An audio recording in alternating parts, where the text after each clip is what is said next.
Vamos lá, terceira rodada do Brasileirão 2025.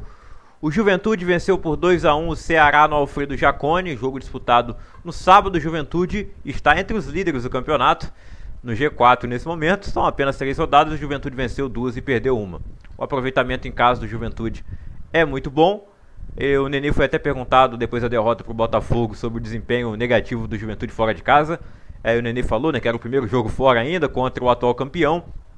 E realmente era, mas o Juventude não teve um bom desempenho fora no campeonato estadual também. Já dentro de casa é um time muito difícil de se bater e consegue o seu ponto aí contra o Ceará, que até agora também tem feito um bom campeonato. Foi a primeira derrota do Ceará, estreou com empate contra o Bragantino fora de casa, venceu o Grêmio na segunda rodada, perde agora para o Juventude e vai enfrentar o Vasco na quarta rodada no Castelão.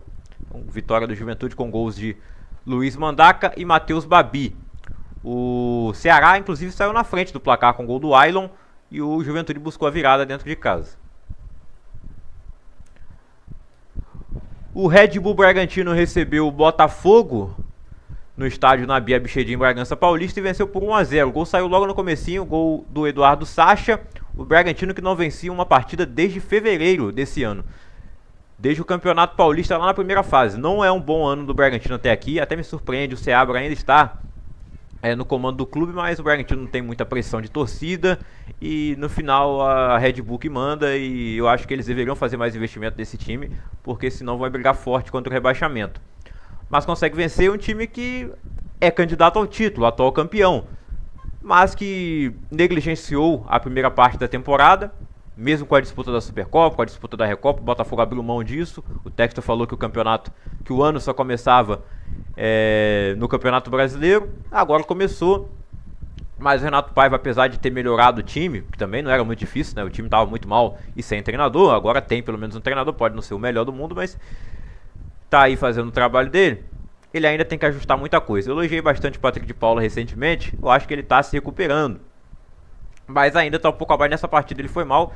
E vamos exaltar a jogada aí do Bragantino, que foi uma belíssima jogada de começo de escanteio ali do John. Jogada ensaiada e terminou no gol do Eduardo Sacha. Vitória por 1-0 então do Red Bull Bragantino. Uma partida equilibrada. O Bragantino teve tanta chance de fazer 2-0 quanto o Botafogo teve de empatar o jogo. Derby, Palmeiras e Corinthians em Barueri. Teve show no final de semana do queridinho do Edinaldo Rodrigues, o Gilberto Gil.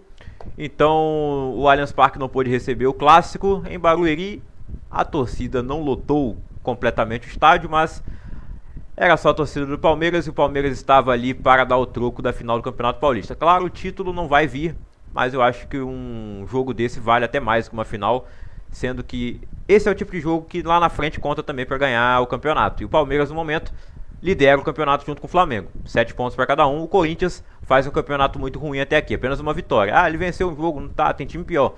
Tem time pior, mas o Corinthians jogou mal em todos os jogos. Ele pode ter ganhado do Vasco de 3-0, era para ser 5. Eu sou vascaíno disso no dia, para mim, os 2 gols anulados do Corinthians não deveriam ter sido anulados. Mas não quer dizer que o Corinthians tenha jogado bem contra o Vasco, quer dizer que o Vasco jogou muito mal. E lembrando, o Vasco sem 7 titulares. Time do Vasco alternativo. E o Corinthians com Bernabé é do Inter. Não teve o Angeleri, que chegou muito bem, melhorou a posição na lateral esquerda e tá tendo que voltar a usar Matheus Bidu e Hugo. Inclusive o chute que o Everton defendeu foi do Hugo. Tão criticado o Hugo aí pela torcida. E realmente ele joga bem mal, né? Quando o Hugo tá jogando, eles querem o Bidu. Quando o Bidu tá jogando, querem o Hugo. E o Hugo até que entrou bem, né? Quase fez o gol. Mas a vitória foi do Palmeiras, os 2 gols logo no começo do primeiro tempo, um atrás do outro. Aos 14 minutos o Piquerez abriu o placar, 2 chutes de fora da área, depois um golaço do Emiliano Martins. O grande foco do Corinthians nesse momento é o Hugo Souza, né, no gol também. Eu acho até que o Angeleri mais sentido, porque eu acho o Matheus Donelli um bom goleiro e evitou inclusive uma derrota maior da equipe treinada por Ramon Dias. E essa foi a primeira vitória do Abel Ferreira contra o Ramon desde que ele chegou ao Corinthians. O Abel já tinha vencido o Ramon quando o Ramon treinava o Vasco, mas desde que ele assumiu o Corinthians, o Palmeiras ainda não tinha vencido o Timão. Então, vitória absoluta do Palmeiras, talvez a melhor partida do Palmeiras no ano e uma das piores do Corinthians. Mas ele jogou mal nas 2 partidas da Sul-Americana, jogou mal contra o Vasco e jogou mal contra o Bahia também. Deu sorte de fazer o gol lá no final. Então, essa ressaca do título paulista tá durando demais. O Campeonato Brasileiro começou E não pode perder todos os jogos, né? No Campeonato Brasileiro, até agora os resultados estão até aceitáveis, né? Eu tô falando que o Corinthians começou mal porque ele está jogando mal. E tá botando desculpa no título. E na Sul-Americana o início foi horrível, né? Perder pro Huracan em casa e depois empatar lá na Venezuela ou Equador, não lembro. Foi Colômbia, né? Foi com a América de Cali. Tá bom, o time... Mas mesmo assim, o Corinthians deveria estar jogando mais do que está jogando. Não é o desfalque do Hugo e do Angelé que justifica as atuações do Corinthians nesses jogos. Mas os resultados em si no Campeonato Brasileiro, uma vitória, um empate, uma derrota, aceitável, né? Perder pro Palmeiras é normal, empatar com o Bahia na Fonte Nova, normal, e ganhar do Vasco em casa era obrigação naquele momento, né?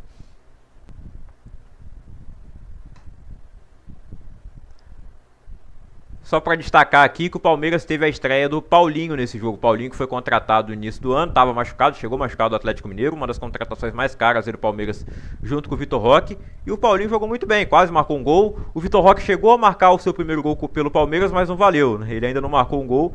Quando ele fez, foi anulado. E destacar também o crescimento do Felipe Anderson, agora que o Abel tem começado a usar ele mais próximo da sua posição preferida, que ele jogava muito lá na Lazio. E ele vai tomar conta dessa posição quando o Estevão sair. Mas eles têm alternado ali pelo meio e tem funcionado. Já que o nível do Rafael Veiga não tem ido muito bem nos últimos jogos, né? Nesse jogo ele não estava disponível também, nem no banco estava. Em São Januário, o Vasco recebeu o Sport e venceu por 3-1. Graças a ele, Pablo Verratti. Ele que deu os 6 pontos que o Vasco tem no campeonato. Ele faz o gol e dá assistência contra o Santos. E faz os 2 gols que dão a vitória ao Vasco contra o Sport. O Vasco marcou os 4 gols do jogo. O gol do Sport também foi do Vasco, o gol contra do Hugo Moura. O primeiro gol do Verratti não é de cabeça, mas surge de uma jogada aérea. E ele com um toque só com a perna direita faz 1-0. Depois ele faz 2-0 num lance que é muito reclamado pela torcida do Sport, pelos jogadores, pela comissão técnica, pela diretoria. Que o Sport realmente foi prejudicado em todas as rodadas até aqui. Eu acho que foi falta assim no Verratti nesse lance. Se fosse contra o Vasco, eu certamente ficaria revoltado. Eu não vou ficar, errou a favor do meu time, vou comemorar e passar pano. Não, a arbitragem brasileira é um lixo. Mas é isso aí. A gente fala faz o L, né? Faz o Ed Edinaldo aí. Todo mundo fez o Ed Edinaldo. Então vai ser isso aí a arbitragem até o final. Até o final de quando? Né? Porque ele pode se perpetuar no cargo até 2034. Bom, e no segundo tempo ainda teve um pênalti a favor do Sport que não foi marcado, porque o João Vitor botou a mão na bola dentro da área e o VAR nem sequer chamou o árbitro para ver, o Wilton Pereira Sampaio, né? Mas o Vasco poderia ter vencido de qualquer maneira, né? Já que o Sport não marcou gol, quem marcou o gol do Sport foi o Hugo Moura, e claro, tem um pênalti, mas a gente não sabe se o Jardim defenderia ou não, e se o Vasco não faria outro gol depois daquele do Verratti se ele fosse anulado. O Ryan ainda marca mais um depois desse gol, então o Vasco chegou a fazer mais um gol com a assistência do Payet que está com extra-campo aí bem complicado e deve ser titular nessa próxima partida contra o Ceará, já que o Coutinho não vai viajar. E o Coutinho vem crescendo de rendimento, vem jogando mais minutos, mas vai ser poupado nesse próximo jogo. Espero que o Payet aproveite a oportunidade, já que ele tem que mostrar serviço para renovar o seu contrato, e espero também que as acusações contra ele sejam falsas, mas se forem verdadeiras, que ele pague conforme a lei.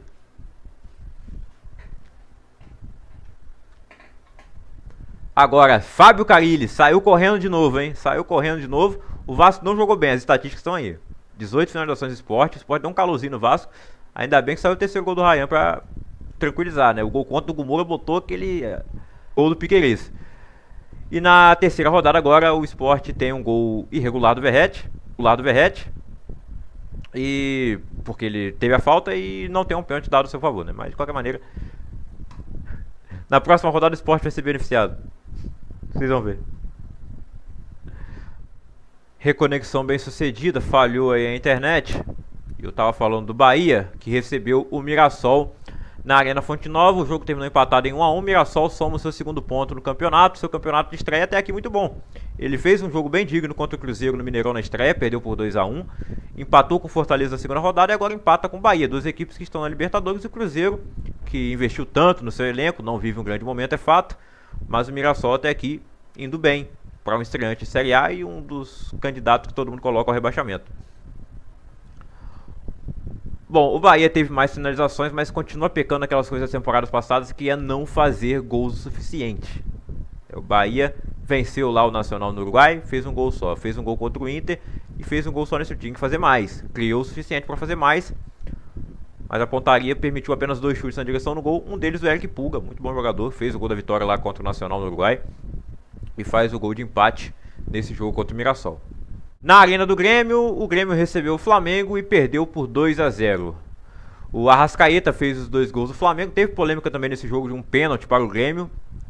A bola bate no braço do Gerson, mas a arbitragem entendeu que a bola bateu na barriga antes e a gente não viu nenhuma imagem clara da bola batendo na barriga do Gerson.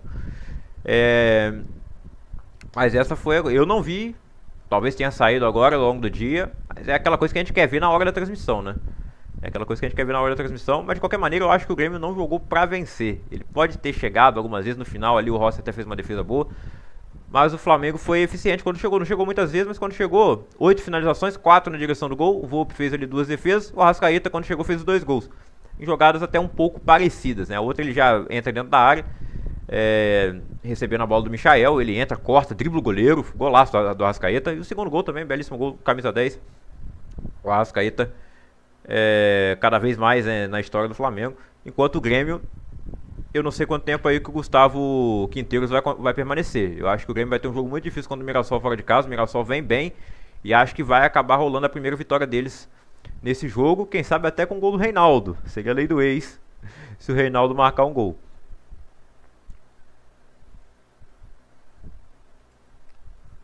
Falando em técnico pressionado, falei do Gustavo Quinteiros. O Zubeldia e o Leonardo Jardim então, né, estão mais pressionados ainda. O São Paulo e o Cruzeiro empataram em 1-1. É aquele jogo que ninguém poderia vencer. 2 times que não estão nada bem. O São Paulo pareceu jogar bem o primeiro tempo. Jogou bem o primeiro tempo na Libertadores no meio de semana contra o Alianza Lima. Mas no segundo tempo o Zubeldia fez substituições que atrapalharam o time e o São Paulo cedeu o empate. Nesse jogo o Ferreirinha marcou de novo. Foi só o Neto provocar ele por conta da harmonização facial. O Neto falou, se o Ferreirinha fizer 10 gols no ano... eu vou fazer o programa de tanguinha. Vai ter que fazer. Já são 3 gols e o Ferreirinha parece que virou Verratti do cabeceio do nada, né? Aprendeu a cabecear com o Verratti, com o Cristiano Ronaldo. Marcou aí 2 gols de cabeça e são 3 gols em 2 jogos. Vai chegar, ele vai fazer 10 na temporada, vai fazer. Então ele marca o gol que abre o placar pro São Paulo, mas o Caio Jorge faz o gol de empate. Ficou feio ali pro Rafael tomar o gol no meio das pernas, né? Veio o primeiro toque de cabeça. E depois o Caio Jorge finaliza no meio das pernas do Rafael. Termina a partida empatada em 1-1. Então os 2 técnicos continuam no cargo. Mas na próxima rodada o São Paulo não vai enfrentar o Cruzeiro, nem o Cruzeiro vai enfrentar o São Paulo. Fica mais difícil, né? O São Paulo na próxima rodada pega o Botafogo no Rio. E o Cruzeiro vai enfrentar o Bahia no Mineirão. O Fluminense recebeu o Santos no Maracanã. Foi o terceiro jogo do Renato Gaúcho no comando do Fluminense. Os 3 jogos até aqui então no Maracanã e 3 vitórias. 3 vitórias seguidas em casa. Venceu o Bragantino na estreia. Goleou lá na Sul-Americana por 5-0 no meio da semana. E agora vence o Santos na estreia do Neymar no Campeonato Brasileiro de 2025. O Neymar jogou o segundo tempo inteiro, mas foi anulado pelo Samuel Xavier, autor do gol do Santos. Samuel Xavier entrou na mente do Neymar em alguns momentos, né? Vimos aí o Neymar reencontrando o Paulo Henrique Ganso, agora em lados opostos. Assim, não tem que destacar muito da atuação do Neymar, nem do Santos, né? O Santos jogou muito mal, olha só, 4 finalizações. 1 chute na direção do gol. 41% de posse de bola. E acaba de sair a notícia, inclusive, que o Pedro Caixinha foi demitido. Após esse início muito ruim no Campeonato Brasileiro, nenhuma vitória. Empatou com o Bahia na segunda rodada. Perdeu na primeira rodada pro Vasco, perde agora pro Fluminense. E fora a campanha ruim no Campeonato Paulista. Caiu na semifinal, foi pro Corinthians e tal. Teve aquela história do Neymar não ter jogado, né? É culpa do Caixinha. Mas foram vários jogos sem o Neymar também que o Santos não mostrou nada. E com o Neymar também não. Vamos esperar aí pra ver qual será o novo treinador do Santos. O Neymar vai renovar o contrato. Agora, isso quer dizer que ele vai jogar vários jogos ao longo do ano? Tá difícil, né? Fortaleza e Internacional no Castelão. O jogo terminou empatado em 0-0. Jogo muito pegado. Um chute a gol pra cada lado. Perdeu quem assistiu esse jogo aí. Atlético Mineiro e Vitória empataram em 2-2 no Mineirão.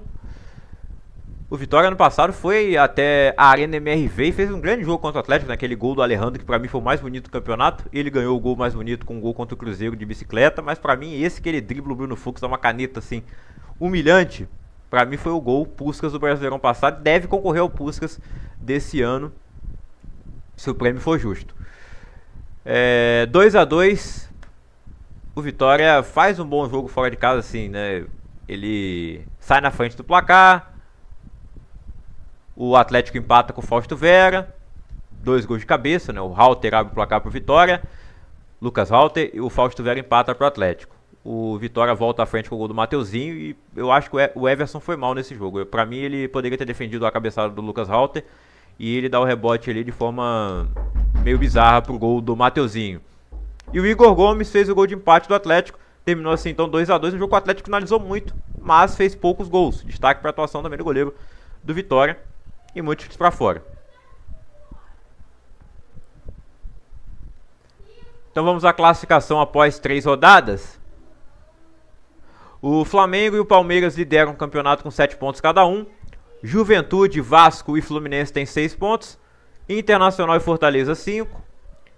Ceará, Corinthians e Botafogo 4. Bragantino e Cruzeiro também tem 4. Com 3 pontos estão Grêmio, Bahia e São Paulo. Com 2 pontos Mirassol e Atlético Mineiro. Com 1 ponto apenas Santos, Vitória e Sport. Ninguém ficou sem pontuar em 3 rodadas. Artilheiro do campeonato. Os artilheiros são Pablo Verratti do Vasco e Djordjan de Arrascaeta do Flamengo. 3 gols para cada um. E na próxima rodada não, no próximo final de semana, na quinta rodada tem Flamengo e Vasco. Vasco e Flamengo no Maracanã. O Gabriel Talhari do Juventude tem 2 gols, o Piquerez também e o Pedro Raul.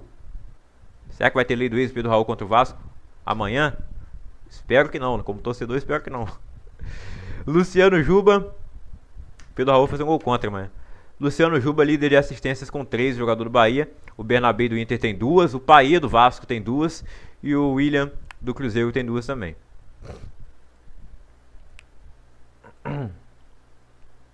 Então a quarta rodada começa amanhã, tem Ceará e Vasco, 9h30. Quarta-feira, 6h30, tem Botafogo e São Paulo.